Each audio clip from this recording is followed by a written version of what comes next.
আমাদের গ্রাম বাংলার প্রকৃতির বিষয়, রাস্তার বিষয় আমাদের সাংবাদিক জনি সাহেব কিছু বলতে চাইতেছেন।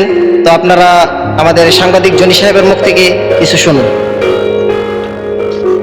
আসসালামু আলাইকুম প্রিয় দর্শক, আপনারা দেখতে পাচ্ছেন এই মুহূর্তে দাঁড়িয়ে আছি কুমিল্লা জেলার হোমনা উপজেলার 9 নং ওয়ার্ড পৌরসভার গড়িভাঙা এবং লটিয়া গ্রামের ঠিক মাঝামাঝি রাস্তার ব্রিজের দুই পাশে এক পাশ থেকে বিরুদ্ধে আপনাদের দেখাচ্ছি। এই যে দেখতে পাচ্ছেন বিরাট বড় একটি গর্ত। হ্যাঁ, this is the very very dangerous hole. খুবই মারাত্মক একটি গর্ত এবং চারপাশে খুবই ভাঙা, যে কোনো সময় একটি বড় ধরনের ঘটনা ঘটে যেতে পারে। তো আমরা যথাযথ কর্তৃপক্ষের দৃষ্টি আকর্ষণ করছি যাতে অতি দ্রুত গড়িভাঙা এবং লটিয়া গ্রামের যে মাঝামাঝি যোগাযোগ যে অবস্থানটা, যোগাযোগের যে ব্রিজটা, চারপাশের মাটি গুলা ভরাট করে এবং কালভার্ট সহ সম্পূর্ণ যাতে মেরামত করে দেওয়া হয়। এবং দেখতে পাচ্ছেন গ্রাম বাংলার পুরো দৃশ্য, এবং চলে যাবে এখন দ্বিতীয় পাশে কি অবস্থা চলছে সে বিষয়টি আপনাদের মাঝে সরাসরি তুলে ধরছি।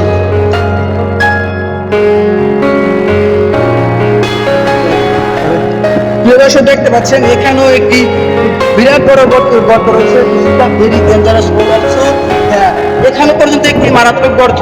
তো আমরা আশা করবো যথাযথ কর্তৃপক্ষ এবং বর্তমানে মেয়র ওদের যে দায়িত্ব, মেয়রের হিসেবে যে দায়িত্ব রয়েছে আমাদের মাননীয় এসিলেন মহোদয়ের দৃষ্টি আকর্ষণ করবো যাতে অতি দ্রুত গড়িভাঙা এবং লটিয়া গ্রামের সংযোগস্থল এই ব্রিজটি সম্পূর্ণ যাতে মেরামত করা হয় এবং মাটি দিয়ে ভরাট করে এবং ইট দিয়ে যেন ঢালাই করে দেওয়া হয়।